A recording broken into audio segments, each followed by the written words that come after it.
22, maybe 24 inches wide, by 24 inches wide, and so I put it down there just for grins and giggles. Wanted to see if I could use it as kind of a ramp, uh, just in a quick fix type of thing. So I'm transferring onto the incline bench here, getting ready to pull my legs over to the sides, pull my legs over to the front, and that way I can lean forward on the incline bench and face down.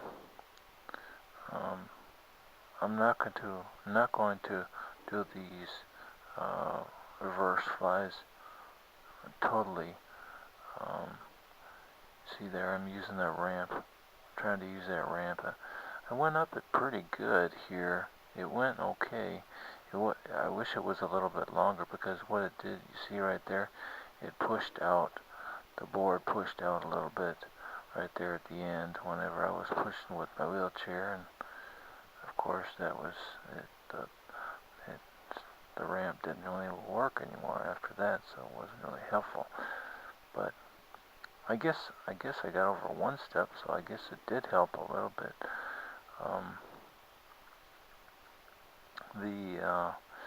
Bringing my chair over here so that it's more out of the way.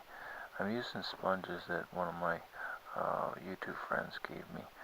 I just thought it would be helpful, and I like to use the sponges even if they aren't causing a lot of numbness of my hands or anything like that, because that's usually what I use the sponges for, is to prevent numbness of my hands. But it's nice to have those sponges too, because then I can use the sponges after I work out, because I use it most of the time. I work up a pretty good sweat, and so it's nice to use those sponges to wipe the sweat off my forehead quite a bit. So as you saw there, I did some holds.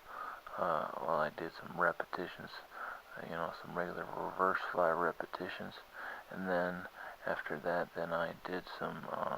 Then I'm doing some holds right here in between my reps. And what that does, it does a pretty good workout. Gets a pretty good workout of the back of the arms, somewhat of the parts of the shoulders. I guess the deltoids. You could say that it works on the rear deltoids quite a bit. You see, my left arm is somewhat straight, but then my right arm is bending quite a bit, and it's good to see things like that, so that I know what I need to work on whenever I do this the next time. It also kind of depends on the way that I'm laying on the incline bench. If I lay more to the left, facing more to the left, or if I lay facing more to the right, then it will put more pressure on one arm as opposed to the other arm. I'm getting quite a good reverse fly from that left arm, but not so much from the right arm. And it's nice to get equal workout for both arms, but maybe my right arm is a little bit weaker, because I did have that IV PICC line in for probably about a month and a half.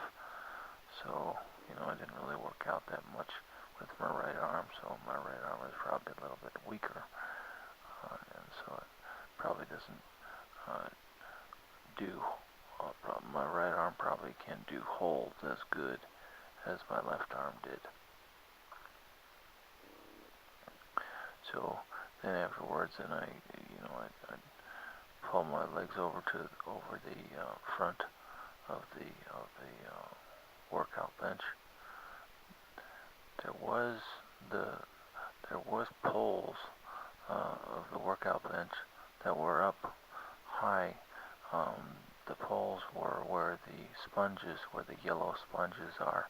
Um, Another thing that I want to tell you here is I take off my glasses because if I keep my glasses on, it gets a whole lot of sweat going on, and sweat usually drips into the glasses, and it makes them all it clouds up the glasses, and you got to clean them, you know, wash them in the sink and clean out all the sweat from them after a while, and you need a little bit as less irritations as possible, and that's why it's nice not to have the glasses on.